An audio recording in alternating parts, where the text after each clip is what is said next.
Hello, I'm Dr. Daniel Lorch. I'm a pulmonary and critical care physician. Have been doing that since 1984. I am also a clinical trial investigator as a principal investigator in many clinical trials, including COVID trials, as well as vaccine trials. So I would like to talk with you about these messenger RNA vaccines, which are coming out. They're very exciting. Pfizer's is going to be starting to be distributed tomorrow. Uh, they published their data a couple days ago on December 11th in the New England Journal, and they have the emergency use authorization. Moderna hopefully will get its emergency use authorization um, in a week or two. We'll see. They both conferred 95% immunity upon being vaccinated. Uh, they will be useful in vaccinating subjects, including on the top tier at first, nursing home, vulnerable patients that have a high mortality, and healthcare workers. But ultimately, hopefully by April, the entire population will have a chance to be vaccinated. In addition to conferring immunity onto those individual subjects, we hope to achieve a level of herd immunity, which is basically that you don't get it because the people around you are immune and they don't have it. Therefore, even though you may not be immune, you're less likely to get it. And we have to have about a 75 or 80% penetration of the immunity into the population in order to achieve that.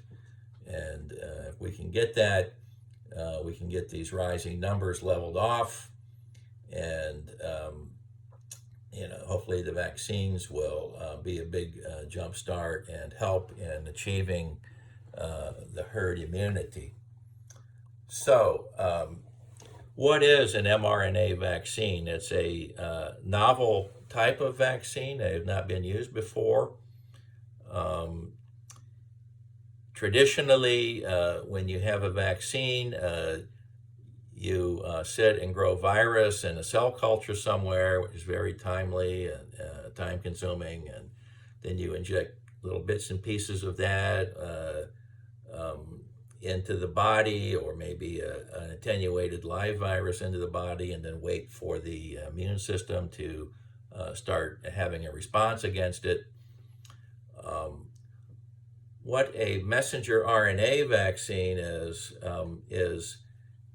you inject messenger RNA into the body, and it goes into the cytoplasm of the cells, and through the ribosomal system, those cells immediately start cranking out large amounts of spike protein, and your body sees that and quickly gets an immune response to it. And in fact, in the Pfizer vaccine trials, the antibody levels were higher even than that seen with a natural infection. Um, Messenger RNA is a nucleic acid that codes for the production of proteins, such as spike proteins.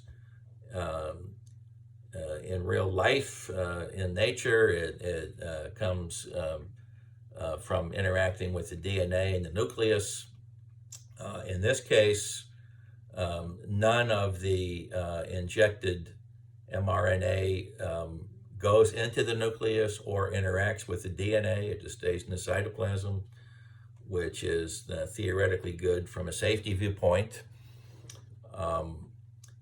In January,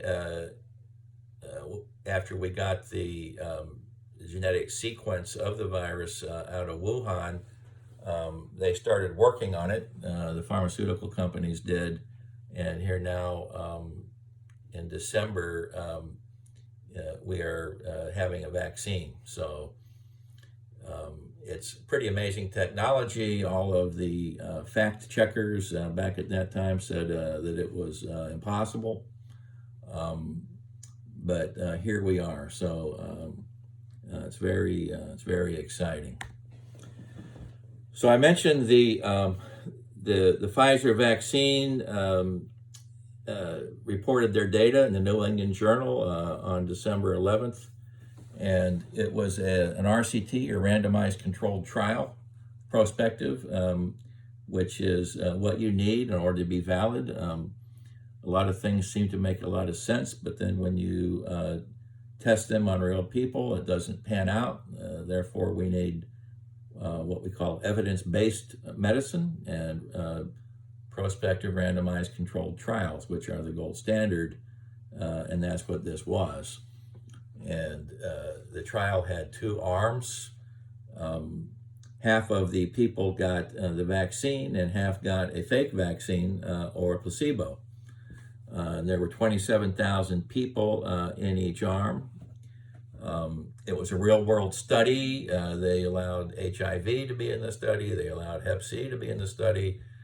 The only thing, essentially, that they excluded was people who already had COVID, or, for obvious reasons, people who are immune compromised, so they can't mount a response, either from an immunocompromising disease or an immune suppressive medication. So it was a real-world study, 27,000 people in each arm. They had their data lock on October 9th and waited 2 months of observation before giving it the emergency use authorization. This 2 months time period was stuck to by the FDA, even though people were clamoring, and it went through the election and everything else, but they stuck to their guns on the 2 months, which in a lot of people's eyes gave them a lot of credibility for standing up for good science and safety. Most of the side effects of a serious nature, like Guillain-Barré and such, are going to pop up and manifest within the first couple of months. In a perfect world, we'd like 6 months or even longer, but it's an emergency, hence the term emergency use authorization. It will continue to be monitored very carefully, both in terms of side effects and effectiveness. One of the clinical endpoints of the study was whether or not it works to prevent infection and confer immunity, obviously. So, as I said, there were 27,000 plus people in each arm of the study. In the placebo arm that didn't get anything, I think it was 167 or so patients became infected. In the other arm that got the real deal, only 6 people became infected, and they looked at infections within 7 days after after 7 days after the vaccine. So you got 6 versus 167. So after all that washed through, we're looking at a 95% rate of immunity, and we're also looking at a very highly, because of the large numbers and big spread, we're looking at very good statistics and a very high confidence interval of confidence that this is true numbers and effectiveness. So in addition to the endpoints of effectiveness, like most vaccine studies, it looked at what they call reactogenicity and immunogenicity. Reactogenicity is basically a fancy term for side effects from the vaccine. The majority of people, I'm not going to go into the percentages in every different group and age and everything, but most people did get red, sore arms and painful arms. Like I think it was like 70 or 80%. As far as systemic side effects was 11 to 17% of people got fevers. Interestingly, the older you were, the less the systemic side effects you had. There was like a 39 to 50 some percent incidence of things like headache, fatigue, that type of thing. In terms of serious adverse events that we worry about, like heart rhythm problems, liver toxicities, that type of thing, Guillain-Barré, central nervous system, there was really nothing any different between the placebo and the treatment. And it actually seemed to be quite safe. So seems to be pretty safe and effective. Hence, we have the emergency use authorization.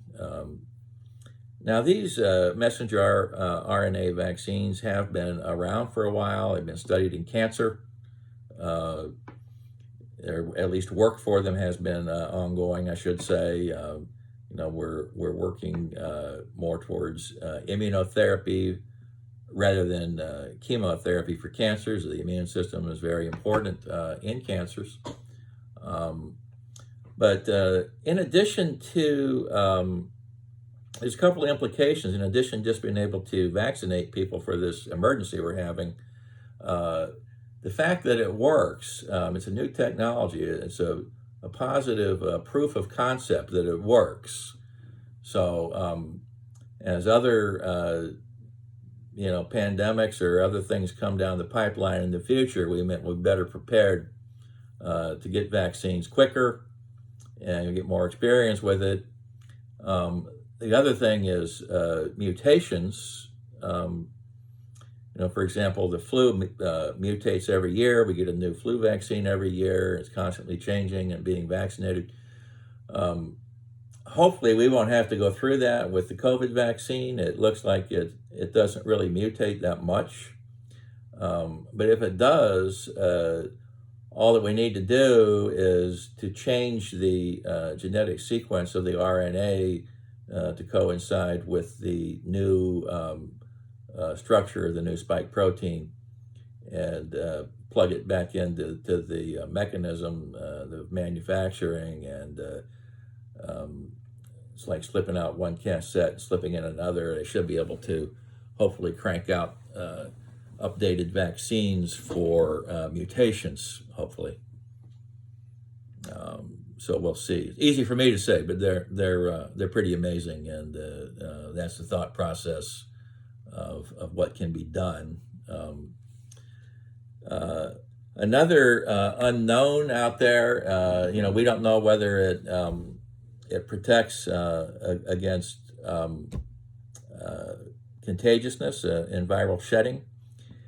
And perhaps even a bigger issue is we don't know how long the protection is going to be.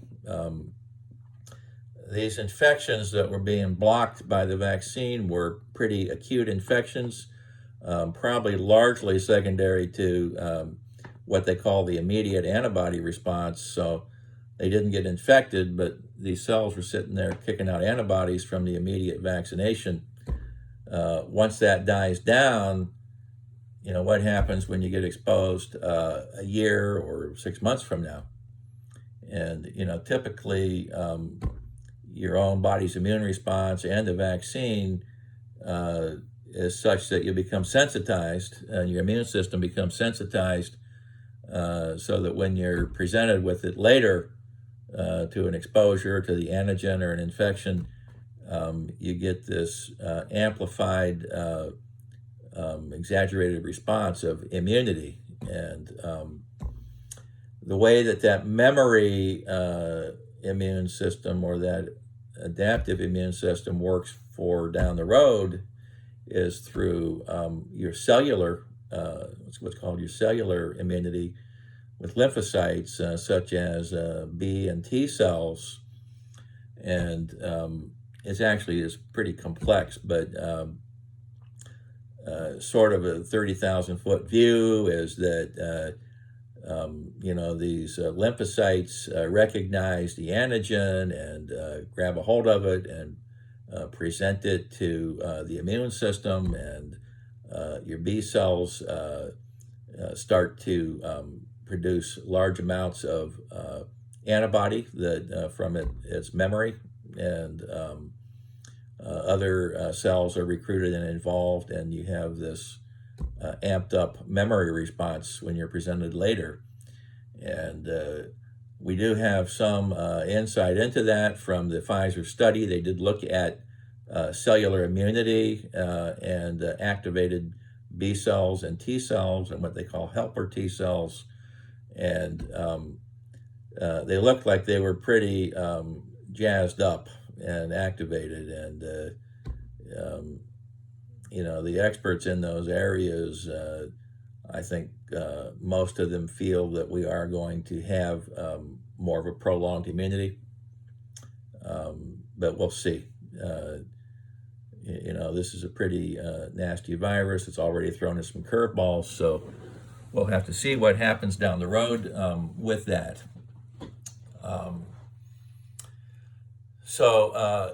Having said that, people are obviously concerned about safety. There are some good things in that area. I mentioned that it was a very large study on a scale that kind of numbers that are traditionally used to approve these vaccines under the normal process. 27,000 in each arm. The mRNA stays in the cytoplasm. It doesn't mess with your DNA or get into the nucleus at all. The side effect profile was pretty good, and they did look at it carefully for a couple of months, during which most serious things like Guillain-Barré are going to show up within 2 months.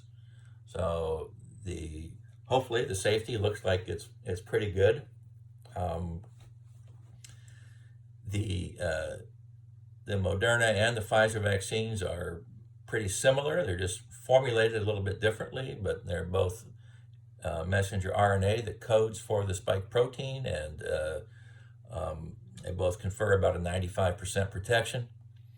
The Pfizer has to be super deep frozen at -60 to -80, which requires special freezers, and it has to be shipped on dry ice and continuously deep frozen with the continuous cold documentation of chain of cold custody wherever it goes, and it all comes out of Kalamazoo, Michigan, and gets shipped around the United States and around the rest of the world.